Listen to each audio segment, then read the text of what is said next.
ನಮಸ್ಕಾರ ಸ್ನೇಹಿತರೆ, ಎಲ್ಲರೂ ಹೇಗಿದ್ದೀರಾ? ಎನ್ ಕನ್ನಡ ಚಾನಲ್ಗೆ ಸ್ವಾಗತ.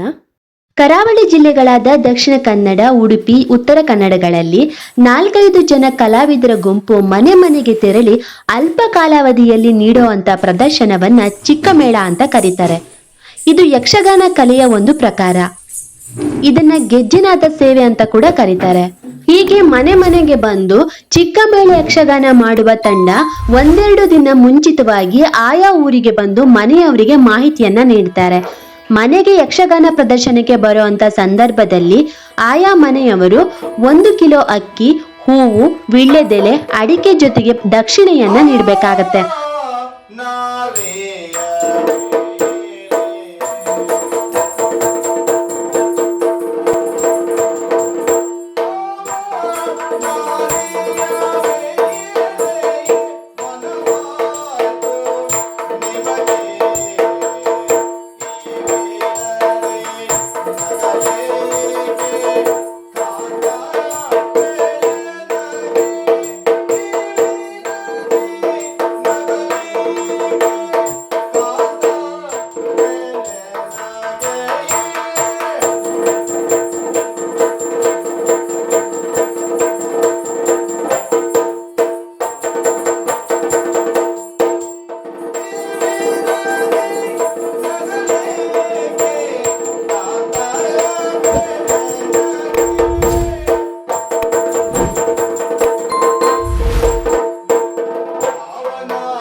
ಯಾವುದೋ ಒಂದು ಯೋಚನೆ ಮಾಡಿಕೊಂಡು ನಗಾಡ್ತಾ ಇದ್ದೀರಾ?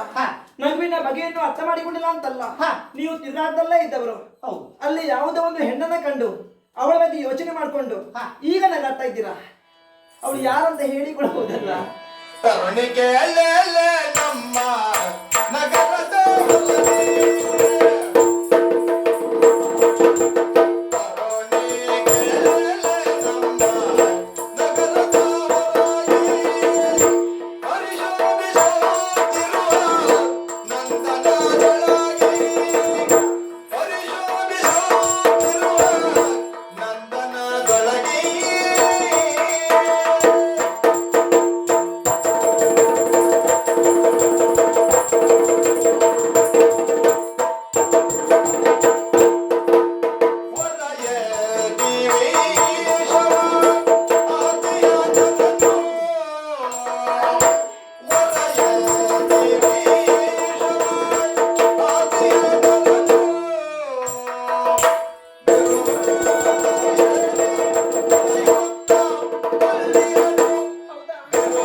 ನನ್ನ ನಗುವಿನ ಅರ್ಥವನ್ನ ಆದಷ್ಟು ಬೇಗ ಹೇಳಬೇಕು. ನೀವು ಹೆಣ್ಣು ಮಕ್ಕಳಿಗಾಗೆ ನಗಾಡಿದ್ ನೀವು? ಇಲ್ಲಪ್ಪ, ನಿನ್ನ ಎಣಿಕೆ ಅಂತ ಅಲ್ಲವೇ. ಹೌದಾ? ನನ್ನ ನಗು ನಾನು ಈ ರೀತಿ ನಗಲಿಕ್ಕೂ ಕಾರಣ ಉಂಟು. ಏನದು? ನಮ್ಮ ನಗರದ ಹೊರಭಾಗದ ನಂದನ ವನವನ್ನೊಮ್ಮೆ ಪರೀಕ್ಷಿಸಿ ನೋಡು. ಅಲ್ಲಿ ಅಂತ ವಿಶೇಷತೆ ಏನು? ವಿಶೇಷತೆ ಉಂಟು. ಹೌದಾ? ನೀನ್ ನೋಡ್ಲಿಲ್ಲ, ಗಮನ ಹರಿಸಲಿಲ್ಲ. ಹೌದಾ? ಹೌದಪ್ಪ. ಏನಾಗಿದೆ ಅಲ್ಲಿ? ಅಲ್ಲಿ ಓರ್ವ ಯತಿ ಕುಳಿತಿದ್ದಾನೆ. ಒಳ್ಳೆ ಸ್ಥಳ ಇರ್ಬೇಕು. ಹೌದು, ಯತಿ ಕುಳಿತಿದ್ದಾನೆ ಅಂತಾದ್ರೆ ಯತಿ ಆತ ಅಲ್ಲ. ಯತಿ ಕೂತ್ಕೊಂಡಿದ್ದಾನೆ. ಯತಿ ಅಲ್ಲ, ಅಲ್ಲ ಇದೆಂತದ್ದು ಇದು? ಹೌದೇ, ಹೌದಾ? ಯತಿಯ ವೇಷಧಾರಿ. ಅಯ್ಯೋ, ವೇಷ ಮಾಡ್ಕೊಂಡಿದ್ದ? ಹೌದಪ್ಪ. ಇದರ ಉದ್ದೇಶ ಏನು ಅಂತ ಗೊತ್ತಾ? ವೇಷವನ್ನು ಹಾಕಿದವರು ಮತ್ತಾರಲ್ಲ, ಅದೇ ಜನ ಯಾರಂತ ಕೇಳು. ನಮ್ಮವನೇ ಇದ್ದಾನೆ, ಯಾರು? ಅರ್ಜುನ. ಹೌದಾ? ಹೌದಪ್ಪ. ಏನ್ ಹುಚ್ಚಿರ್ದಿದ್ಯಾ? ಹಾಗಲ್ಲಿ ಮತ್ತೆಂತದ್ದು? ಆತ ವೇಷ ಹಾಕ್ಲಿಕ್ಕೆ ಹೇಳಿದವ ನಾನು. ಇಷ್ಟೆಲ್ಲ ಮಾಡಿದ್ ನೀವೇ? ಹೌದು. ಯಾಕದು? ಕಾರಣ ಮತ್ತೇನಲ್ಲ, ಈಗಾಗಲೇ ಅರ್ಜುನ ಸುಭದ್ರೆಯನ್ನು ವರಿಸುವ ನಿಟ್ಟಿನಲ್ಲಿ ಮನ ಮಾಡಿದ್ದಾನೆ. ನನ್ನ ಯೋಚನೆಯು ಹಾಗೆ. ಮತ್ತೊಂದು ವಿಚಾರ ಇಲ್ಲುಂಟು. ಏನದು? ಈಗಾಗಲೇ ನನ್ನನ್ನ ಬಲಭದ್ರ ನನ್ನ ತಂಗಿಯಾದ ಸುಭದ್ರೆಯನ್ನ ಕೌರವನಿಗೆ ನೀಡಬೇಕೆಂಬ ಆಸೆಯನ್ನ ಪಟ್ಟಿದ್ದಾಳೆ. ದುಷ್ಟನಿಗೆ ಕೊಟ್ಟು ಮದುವೆ ಮಾಡುದು? ದುಷ್ಟನಿಗೆ ಕೊಟ್ಟಿದ್ದೆ ಹೌದು ಅಂತಾದ್ರೆ ನನ್ನ ತಂಗಿಯ ಬಾಳೆಂಬುವುದು ಹಾಳಾಗುತ್ತದೆ. ಅನುಮಾನವೇ ಇಲ್ಲ. ನನ್ನ ತಂಗಿಯ ಬಾಳೆಂಬುವುದು ಹಸನಾಗಬೇಕಾದ್ರೆ ಅರ್ಜುನನ ಕೈ ಹಿಡಿಯಬೇಕು. ಇದು ಖಂಡಿತ. ಅರ್ಜುನನ ಕೈ ಹಿಡಿಯುವುದು ಸುಲಭವೇ? ನನ್ನನ್ನ ಬಲಭದ್ರ ಕೋಪಿತ ಈಗಾಗಲೇ ಸಿಟ್ಟನ್ನ ಬಿಡುವ ಸುಲಭದಲ್ಲಿ ಒಪ್ಪುವುದಕ್ಕೆ ಸಾಧ್ಯ ಇಲ್ಲ. ಆತನ ಸಿಟ್ಟನ್ನು ತಡಿಲಿಕ್ಕೆ ಆಗುವುದಿಲ್ಲ. ಸಿಟ್ಟನ್ನು ಶಮನಗೊಳಿಸಬೇಕಾದ್ರೆ, ಆತನ ಮನವನ್ನು ಒಲಿಸಬೇಕಾದ್ರೆ ನಾಟಕವನ್ನ ಆಡಬೇಕು. ಅಂದ್ರೆ ಈಗಾಗಲೇ ನನ್ನಣ್ಣನಿಗೆ ಮುನಿಗಳೆಂದ್ರೆ ಪ್ರಿಯ, ತುಂಬಾ ಪ್ರೀತಿ. ಲೋಕದಲ್ಲಿ ಆತ ಮುನಿಗಳನ್ನ ನಂಬುವ ರೀತಿ ಮತ್ತೆ ಯಾರನ್ನೂ ನಂಬುವುದಿಲ್ಲ. ಅಷ್ಟು ಭಕ್ತಿ. ಹೌದು. ಆ ಒಂದು ನಿಟ್ಟಿನಲ್ಲಿ ಮುನಿಯ ವೇಷವನ್ನು ಹಾಕ್ಲಿಕ್ಕೆ ಹೇಳಿದ್ದೇನೆ. ವೇಷವನ್ನು ಮಾತ್ರ ಹಾಕ್ಲಿಕ್ಕೆ ಹೇಳಿದ್ದೇನೆ. ಆದ್ರೆ ಆತನ ನಟನೆ ನೋಡೆ ಏನಾಯ್ತು? ಮಳೆ ಗಾಳಿ ಆ ರೀತಿ ಬರ್ತಾ ಉಂಟು, ಆದರೂ ಕೂಡ ಆ ರೀತಿಯಲ್ಲಿ ಕುಳಿತಿದ್ದಾನೆ. ಆತನ ಕುಳಿತಿರುವ ಚಂದವನ್ನ ನೋಡಿ ನಕ್ಕಿದ್ದೇನೆ ಬಿಟ್ರೆ ಮತ್ಯಾವುದೇ ಕಾರಣಕ್ಕಲ್ಲ. ಅರ್ಥ ಮಾಡಿಕೊಂಡೆ. ಸೇವೆಗೆ ಸುಭದ್ರೆ ಹೋದಾಗ ಅಲ್ಲಿ ಸುಭದ್ರ ಕಲ್ಯಾಣ ನಡೆದು ಹೋಗ್ತದೆ. ಇದನ್ನೆಲ್ಲ ಯೋಚನೆ ಮಾಡಿಕೊಂಡು ನಗಾಡಿದ್ದ.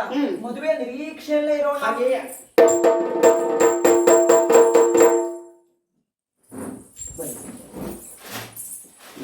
ಯಕ್ಷಗಾನದ ಸೇವೆಯನ್ನು ಸಲ್ಲಿಸಿದ್ದೀರಿ. ಇಂದಿನ ಮಾರ್ಗದಲ್ಲಿ ಗಣಪತಿ ಹಾಗೂ ನೀವು ಕುಲದೇವರು ಆಯುರಾರೋಗ್ಯ ಮನುಷ್ಯಂತೆ